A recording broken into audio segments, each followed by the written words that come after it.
નમસ્કાર ગુજરાત। આજના મુખ્ય સમાચારની અંદર કોની આગાહી સાચી પડશે, અંબાલાલ પટેલ કે પછી પરેશભાઈ ગોસ્વામીની? દિવાળી પર મળશે ડબલ બોનસ, પીએમ મોદીએ કહ્યું એટલે પાકું। નવો જીએસટી નિયમ જાણો, કઈ વસ્તુ થશે સસ્તી?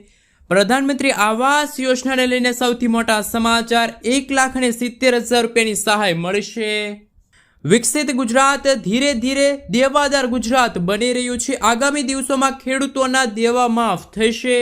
વૃદ્ધોને મળશે દર મહિને 1200 રૂપિયાનું પેન્શન। તહેવારો નજીક આવતા રાશન કાર્ડ ધારકો માટે સૌથી મોટી જાહેરાત। સરકારે ખેડૂતોને આપી છે મોટી રાહત।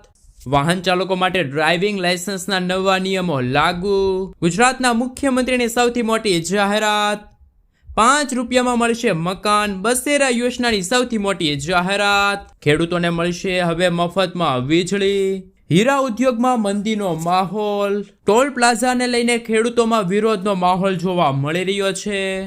નવી જાહેરાત, રાશન કાર્ડ ધારકોને મળશે 80,000 રૂપિયા સુધીનું અનુદાન। ખેડૂતોને ખેતી કરવા માટે મળશે હવે હેક્ટર દીઠ 20,000 રૂપિયાની સહાય। અને આજના સૌથી મોટા ખેડૂત ઉપયોગી સમાચાર જાણીશું આજના આ વિડીયોની અંદર। મિત્રો, દરેક સમાચાર, દરેક માહિતી જણાવીએ એ પહેલા ગુજરાતના જે પણ મિત્રો ચેનલ પર જો પહેલી વાર આવ્યા હોય તો મિત્રો ખાસ કરીને વિડીયોને એક લાઇક કરી ચેનલને સબસ્ક્રાઇબ કરવાનું ભૂલતા નહીં। સાથે આજનો આ વિડીયો છે જેને અંત સુધી જોતા રહેજો। મિત્રો, અત્યારના તાજા અને નવા હવામાન સમાચાર વિશે વાત કરીએ તો નદીઓમાં પૂર લાવે એવો વરસાદ આવશે। હવામાન નિષ્ણાંત એવા અંબાલાલ પટેલે પોતાની આગાહી વ્યક્ત કરી છે। 23 થી લઈને 25 ઓગસ્ટ દરમિયાન મધ્ય ગુજરાતમાં ભારે વરસાદના કારણે નદીઓમાં પૂર જેવી સ્થિતિ સર્જાઈ શકે છે। અંબાલાલ પટેલની આગાહી મુજબ ગણેશ ચતુર્થીના તહેવાર દરમિયાન વરસાદી ઝાપટા તેમજ ભારે વરસાદની શક્યતા છે। બીજી તરફ પરેશ ગોસ્વામીએ પોતાની આગાહી વ્યક્ત કરી છે। રાજ્યમાં ભારે વરસાદની આગાહી કરવામાં આવી છે। બંગાળની ખાડીમાં સર્જાયેલી સિસ્ટમ હાલ સાયક્લોનિક સર્ક્યુલેશનના સ્વરૂપમાં છે, જે મહારાષ્ટ્રના કાંઠે પહોંચીને મજબૂત બનશે, જેના કારણે રાજ્યમાં ભારે વરસાદ પડશે। રાજ્યના દક્ષિણ ગુજરાત અને સૌરાષ્ટ્રમાં 10 ઇંચ તો ઉત્તર અને મધ્ય ગુજરાતના ભાગોમાં 6 ઇંચ સુધીના ધોધમાર વરસાદ પડશે તેવી આગાહી પરેશ ગોસ્વામીએ વ્યક્ત કરી છે। બીજી તરફ હવામાન વિભાગે પણ પોતાની આગાહી વ્યક્ત કરી છે। હવામાન વિભાગની આગાહી મુજબ માછીમારોને દરિયો ન ખેડવા માટે સાવચેત રહેવા માટે અપીલ કરી છે। આ સમય દરમિયાન દરિયામાં ઊંચા મોજા અને હવામાનમાં અસ્થિરતા સર્જાઈ શકે છે। મિત્રો, ત્યાં પછીના સમાચાર વિશે વાત કરીએ તો નવા નિયમો સાથે નવી જાહેરાત। કેન્દ્ર સરકારે રાશન કાર્ડ ધારકોને લઈને નવી ગાઈડલાઇનની જાહેરાત કરી છે, જેમાં KYC અને રાશનના જથ્થાને લઈને નવા નિયમો લાગુ કરી દેવામાં આવ્યા છે। જેમાં દેશમાં કોઈ પણ રાશન કાર્ડ ધારકે સતત 6 મહિના સુધી રાશનનો લાભ લીધો નહીં હોય તેનું રાશન કાર્ડ આપોઆપ રદ થઈ જશે। આ સિવાય સરકારે દર 5 વર્ષે KYC કરવાનો આદેશ કર્યો છે। ખાસ એ છે કે રાશન કાર્ડને લઈને ચાલતી કાળાબજારી અને ડુપ્લિકેટ જેવા મુદ્દાઓને લઈને સરકારે આ નિર્ણય લીધો છે। મિત્રો, ત્યાર પછીના સમાચાર વિશે વાત કરીએ તો દિલ્હીમાં પીએમ મોદીએ કહ્યું કે દિવાળી પર દેશવાસીઓને ડબલ બોનસ મળશે। અમે જૂના કાયદામાં ફેરફાર કરી રહ્યા છીએ તેવું પીએમ મોદીએ કહ્યું। બધા રાજ્યો ટૂંક સમયમાં જીએસટી સુધારા લાગુ કરશે। અમે ઇન્ફ્રાસ્ટ્રક્ચર બજેટમાં 6 ગણો વધારો કર્યો છે। અમે તેનું સંપૂર્ણ ફોર્મેટ રાજ્યોને મોકલી દીધું છે। પીએમ મોદીને આશા એ છે કે બધા રાજ્યો સરકારને સહયોગ કરશે। અમે આ પ્રક્રિયા શક્ય તેટલી વહેલી તકે પૂર્ણ કરીશું, જેથી આ દિવાળી વધુ ભવ્ય બની શકે। સાથે સાથે મિત્રો, હવે નવા જીએસટી નિયમો જાણો, કઈ વસ્તુ સસ્તી થશે। વડાપ્રધાન નરેન્દ્ર મોદીના સંકેત બાદ સરકાર નવા જીએસટી નિયમો પર વિચાર કરી રહી છે। નવી ભલામણ મુજબ 5%, 18%, 40% જીએસટી સ્લેબ લાગુ થઈ શકે છે। હાલમાં 12% ટેક્સ ધરાવતી ચીજ વસ્તુઓ જેમ કે ડ્રાયફ્રૂટ, દૂધ, નમકીન, ટૂથ પાવડર, પેન્સિલ, ચંપલ વગેરે પર 5% જીએસટી લાગુ થઈ શકે છે। આ સાથે કરિયાણા, દવાઓ, ટીવી, ખેતી વસ્ત્રો, વીમા અને શિક્ષણ સેવાઓ પણ સસ્તી થવાની શક્યતા છે, જેનાથી ખેડૂતો અને આમ આદમીઓને સીધી અસર થશે, રાહત મળશે। મિત્રો, ત્યાં પછીના સમાચાર વિશે વાત કરીએ તો આવાસ યોજનાના ફોર્મ ભરવાના શરૂ। રાજ્ય સરકારે આદિવાસી પરિવારો માટે વ્યક્તિગત આવાસ યોજના વર્ષ 2025 અમલમાં મૂકી છે, જેમાં એસટી નાગરિકોને પોતાના પ્લોટ પર ઘર બાંધવા માટે 1,70,000 રૂપિયાની સહાય મળશે. લાભાર્થીઓના બેંક ખાતામાં સીધી રકમ જમા થશે. ઓનલાઈન અરજી 4 ઓગસ્ટથી શરૂ થઈ છે અને અંતિમ તારીખ 4 સપ્ટેમ્બર 2025 નક્કી કરવામાં આવી છે. પાત્ર પરિવારોને જરૂરી દસ્તાવેજો સાથે સમયસર અરજી કરી દેવી. ફોર્મ ભરવા અને વધુ માહિતી માટે તમે છે એ મિત્રો પ્રધાનમંત્રી આવાસ યોજનાની જે ઓફિશિયલી વેબસાઇટ છે ત્યાં જઈને તમામ વિગતો છે, તમામ જાણકારી છે મેળવી શકો છો. મિત્રો તે પછીના સમાચાર વિશે વાત કરીએ તો વિકસિત ગુજરાત જાણે ધીરે ધીરે દેવાદાર બની રહ્યું હોય તેમ જાહેર દેવું વધી રહ્યું છે. સંસદમાં રજૂ થયેલા રિપોર્ટ મુજબ વર્ષ 2024-25માં ખેડૂતોનું દેવું વધીને 4.90 લાખ કરોડે પહોંચી ગયું છે. વિકાસના નામે સરકારી તાઇફા અને ઉત્સાહો પાછળ ધૂમ ખર્ચ કરવામાં આવી રહ્યો છે.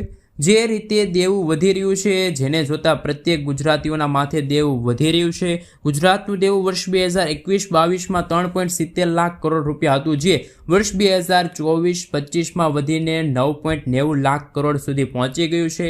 આ જોતા ગુજરાતના દેવામાં 1.30 લાખ કરોડનો મોટો વધારો થયો છે. સરકારનો એવો તર્ક રહ્યો છે કે સરકારી ગ્રાન્ટ સાથે નવી સરકારી યોજનાઓ થકી રાજ્યની જનતાઓ માટે વિકાસના કામો પાછળ વધુ ખર્ચ કરવો પડે છે. મિત્રો આગળના સમાચાર વિશે વાત કરીએ તો 5 રૂપિયામાં મકાન બસેરા યોજનાની સૌથી મોટી જાહેરાત થઈ છે. આપને મિત્રો જણાવી દઈએ તો આજથી ઘણા સમય પહેલા ગુજરાત રાજ્યમાં શ્રમિકોના હિતમાં જ્યારે અમદાવાદ ખાતે કાર્યક્રમ યોજવામાં આવ્યો હતો ત્યારે ગુજરાતના મુખ્યમંત્રી ભૂપેન્દ્ર પટેલે શ્રમિક બસેરા યોજના અંતર્ગત 15,000 શ્રમિકો માટે હંગામ આવાસનું ખાતમુહૂર્ત કર્યું હતું. આ યોજના હેઠળ શ્રમિકોને કામકાજના નજીકના સ્થળે આવાસ મળશે. 3 વર્ષમાં 3 લાખ શ્રમિકોને આશ્રય આપવાનો સરકારનો ટાર્ગેટ છે. 6 વર્ષથી નાના બાળકોને વિના મૂલ્યે રહેવાની જગ્યા તો મળવાની જ છે, પરંતુ 5 રૂપિયાના ટોકન દરે આવાસ મળશે. આ માટે 1,500 કરોડ રૂપિયાની જોગવાઈ છે. અમદાવાદ છે, રાજકોટ છે, વડોદરા છે, સુરત છે, ગાંધીનગર છે, આવા મિત્રો ગુજરાતના ટોટલ 17 સ્થળોએ લગભગ 15,000 શ્રમિકો માટે હંગામી આવાસ બનશે. પ્રતિ વ્યક્તિ પ્રતિદિન 5 રૂપિયામાં ભાડાની સુવિધા છે મેળવી શકે છે. મિત્રો ત્યાર પછીના સમાચાર વિશે વાત કરીએ તો ખાસ અગત્યના સમાચાર સામે આવી રહ્યા છે. હીરા ઉદ્યોગમાં વ્યાપક મંદી, ભાવનગર જિલ્લાના અનેક કારખાનાને લાગ્યા તાળા. હીરા ઉદ્યોગમાં મંદી હતી ત્યાં જ ટ્રમ્પના ટેરિફને લીધે અનેકને રોજગારી છીનવી. રત્ન કલાકારો હવે હીરાનો વ્યવસાય છોડીને અન્ય કામની તલાશમાં લાગ્યા. મહુવામાં 150 હીરાના કારખાનાને તાળા લાગી ચૂક્યા છે. ભાવનગર શહેર અને જિલ્લામાં અનેક લોકોને રોજગારી આપતો હીરા ઉદ્યોગ છેલ્લા ઘણા સમયથી મંદીના સપટામાં આવ્યો છે. સુરત બાદ ભાવનગર જિલ્લો હીરા ઉદ્યોગમાં દ્વિતીય સ્થાને આવે છે. જિલ્લાઓમાં ગામોગામ હીરાના કારખાનાઓમાં કામ કરીને લોકો રોજગારી મેળવી રહ્યા છે, પણ હીરા ઉદ્યોગમાં વ્યાપક મંદીને લીધે રત્ન કલાકારોની હાલત કફોડી બની છે. અમેરિકાના રાષ્ટ્રપતિ ડોનાલ્ડ ટ્રમ્પે વધારતા હીરા ઉદ્યોગને મુશ્કેલીનો સામનો કરવો પડી રહ્યો છે અને અનેક હીરાના કારખાનાને તાળા લાગી ચૂક્યા છે અને રત્ન કલાકારો બેકાર થતા હવે બેરોજગારી મેળવવા માટે અન્ય વ્યવસાય તરફ વળી રહ્યા છે. મિત્રો ત્યાર પછીના સમાચાર વિશે વાત કરીએ તો વાહન ચાલકો માટે ડ્રાઇવિંગ લાયસન્સને લઈને સરળ નિયમ બહાર પડ્યા છે. મિત્રો આપણે જણાવી દઈએ તો જો તમારે લર્નિંગ લાયસન્સ એટલે કે કાચું લાયસન્સ મેળવવું છે, પરીક્ષા પાસ કરવા માટે હવે તમારે 15માંથી 9 પ્રશ્નો સાચા જવાબ આપવા પડશે. લર્નિંગ લાયસન્સ તમને મળી જશે. પહેલાં 11 પ્રશ્નો સાચા જવાબ આપવા પડતા હતા. વાહન ચાલકો માટે લર્નિંગ લાયસન્સ હવે ઘરે બેઠા મળી જશે. લર્નિંગ લાયસન્સ માટેની પરીક્ષા ઘરે બેઠા ઓનલાઈન આપી શકશો. ઘર કે પછી ઓફિસના કોમ્પ્યુટર કે લેપટોપમાં વેબ કેમેરા કનેક્ટ કરીને તમે ટેસ્ટ આપી શકો છો. આરટીઓમાં પણ તમે ટેસ્ટ આપવાનો તમને વિકલ્પ છે એ મળી રહેશે. તો વાહન ચાલકો હવે ઘરે બેઠા લર્નિંગ લાયસન્સની ટેસ્ટ છે આપી શકે છે. મિત્રો ત્યાં પછીના સમાચાર વિશે વાત કરીએ તો અગત્યના સમાચાર સામે આવી રહ્યા છે. એમના વિશે મિત્રો જો સવિસ્તાર જાણકારી મેળવીએ તો Palanpur Abu road national highway પર આવેલા ખેમાણા ટોલ નાકા પર આજુબાજુના ગામોમાં વાહનોનો ટોલ ટેક્સ વસૂલવામાં આવતો હોવાથી ટોલ પાસ ફરજિયાત કરવામાં આવતા મોટી સંખ્યામાં સ્થાનિકો તેમજ ખેડૂતો દ્વારા ટોલ નાકા પર ધરણા પ્રદર્શન આયોજન કરવામાં આવ્યું તેમજ ટોલ નાકાથી 20 કિલોમીટરના અંતરમાં આવતા ગામોમાં વાહનોને ટોલ ટેક્સમાં મુક્તિ આપવાની માંગ કરી છે. જો તંત્ર દ્વારા 15 દિવસમાં માંગણી સંતોષવામાં નહીં આવે તો પશુઓ સાથે આંદોલન કરવાની ખેડૂતો છે એ પણ જાહેરાત કરી છે. આ અંતર્ગત મિત્રો અમારી ચેનલ કોઈ પણ પ્રકારની પુષ્ટિ કરતી નથી કે આ સમાચાર સાચા છે કે પછી ખોટા. મીડિયામાં મળતા અહેવાલો અનુસાર અમે તમને આ માહિતી છે પહોંચાડી રહ્યા છીએ તમારા સુધી. મિત્રો ત્યાં પછીના સમાચાર વિશે વાત કરીએ તો રાશન કાર્ડ ધારકો માટે નવી જાહેરાત. ગુજરાતના મુખ્યમંત્રી ભૂપેન્દ્ર પટેલે નેતૃત્વ હેઠળ રાજ્ય સરકારે જી સફળ નામ યોજના છે શરૂ કરી છે. ખાસ મિત્રો આ યોજનાનો મુખ્ય ઉદ્દેશ તો રાજ્યના અત્યોદય પરિવારોને આવક વધારવા અને તેમની આર્થિક સ્થિતિમાં વધારો કરવા માટે છે. આ યોજના આગામી 5 વર્ષ માટે એટલે કે વર્ષ 2029 સુધી છે કાર્યરત રહેશે. રાજ્યના 10 જિલ્લાના 25 તાલુકાના 50,000 અત્યોદય અન્ન યોજના એટલે કે AAY કાર્ડ ધારકો છે પરિવારો છે કે જેને લાભ મળવાપાત્ર રહેશે. આજીવિકા નિર્માણના ભાગરૂપે પરિવારોને આવકના નવા સ્ત્રોત ઊભા કરવા માટે 80,000 રૂપિયા સુધીનું અનુદાન છે એ પણ ગુજરાત સરકાર કેન્દ્ર સરકાર છે રાશન કાર્ડ ધારકોને આપશે. મિત્રો ત્યાં વિશે આગલા સમાચાર વિશે વાત કરીએ તો સરકારે ખેડૂતોને આપી છે મોટી રાહત. ખેડૂતોની સિંચાઈ સંબંધિત સમસ્યાના નિવારણ માટે ભારત સરકાર દ્વારા PM કુસુમ નામની એક યોજના છે ચલાવવામાં આવી છે. આ યોજનાનો મુખ્ય ઉદ્દેશ ખેડૂતોને તેમના ખેતરમાં સોલાર પંપ લગાડવા માટે પૈસા આપવામાં આવે છે. સરકાર 2 હોર્સ પાવરથી લઈને 5 હોર્સ પાવર સુધીની મોટર સોલાર પંપ માટે 90% સુધીની સબસિડી આપે છે. અને આપણે જણાવી દઈએ તો કેન્દ્ર સરકારે આ યોજના 35 લાખ ખેડૂતો સુધી લઈ જવા માટેનું લક્ષ્ય રાખ્યું છે. જો તમે પણ આ યોજનાનો લાભ લેવા માગો છો તો તમારા વીજળીના બિલનો વપરાશ ઘટાડવા માગો છો તો તમે ઓનલાઈન અથવા તો ઓફલાઈન અરજી કરી શકો છો.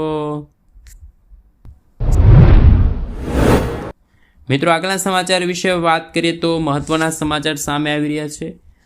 શું ખરેખર પ્રાકૃતિક ખેતી કરતા ખેડૂત મિત્રોને મળશે હવે હેક્ટર દીઠ 20,000 રૂપિયા સુધીની સહાય? આપણે જણાવી દઈએ તો કે મિત્રો ગુજરાત સરકાર દ્વારા પ્રાકૃતિક ખેતી કરતા ખેડૂતોને મહત્તમ લાભ મળે એ માટે મહત્વનો નિર્ણય લીધો છે. કેન્દ્ર સરકારે પ્રાકૃતિક ખેતીને પ્રોત્સાહન આપવા માટે એક નવી યોજના અમલમાં મૂકી છે. ત્યારે ગુજરાત સરકાર પ્રાકૃતિક ખેતી કરતા ખેડૂતોને પ્રોત્સાહન માટે સહાય યોજનાની જાહેરાત કરી છે. રાજ્ય સરકાર દ્વારા અમલમાં મુકાયેલી નવી યોજનાની માહિતી જ્યારે આપણા ગુજરાતના કૃષિ મંત્રી રાઘવજી પટેલે આપી હતી અને કહ્યું હતું કે રાજ્યના દરેક નાગરિકોને રાસાયણિક ખાતર તેમજ જંતુનાશકના ઉપયોગ કર્યા વિના ઉત્પાદિત કરેલા શાકભાજી પાકો સરળતાથી મળી રહે તે માટે મિત્રો ગુજરાતની અંદર શાકભાજી પાકોમાં પ્રાકૃતિક કૃષિને પ્રોત્સાહન આપવાની યોજના અમલમાં મૂકવામાં આવી છે. આ યોજના હેઠળ શાકભાજીની ખેતી પ્રાકૃતિક ખેતી કરતા ખેડૂતો છે જેમ કે ખેડૂતોને બિયારણ છે, પ્રાકૃતિક ઇનપુટ ખેતી ખર્ચ છે અથવા તો શાકભાજી પ્રાકૃતિક ખેતીને પ્રોત્સાહન મળે એ માટે મહત્તમ 20,000 રૂપિયા પ્રતિ હેક્ટર સહાય મળશે. આ યોજનાના અમલીકરણ માટે રાજ્ય સરકારે લાખો કરોડો રૂપિયા છે ફાળવ્યા છે. તો મિત્રો આવનારા દિવસોની અંદર પ્રાકૃતિક ખેતી એ જ સરકારનો છે ટાર્ગેટ છે. તો દરેકે દરેક ખેડૂતો પ્રાકૃતિક ખેતી તરફ વળે એ માટે ખેડૂતોને વીઘા દીઠ નહીં પરંતુ હેક્ટર દીઠ છે એ 20,000 રૂપિયાની સહાય મળવા પાત્ર રહેશે. મિત્રો ત્યાં પછીના સમાચાર વિશે વાત કરીએ તો મહત્વના સમાચાર સામે આવી રહ્યા છે. હવે વૃદ્ધોને મળશે 1200 રૂપિયાનું પેન્શન.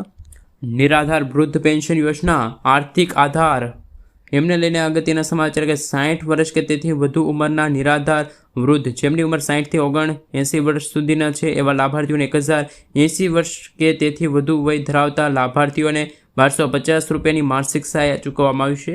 ગુજરાતમાં વૃદ્ધ વડીલોની સરકારનો સામાજિક ન્યાય અને અધિકારિતા વિભાગ કામ કરે છે જેમાં સરકાર નિરાધાર વૃદ્ધ પેન્શન નામની એક યોજના ચલાવે છે.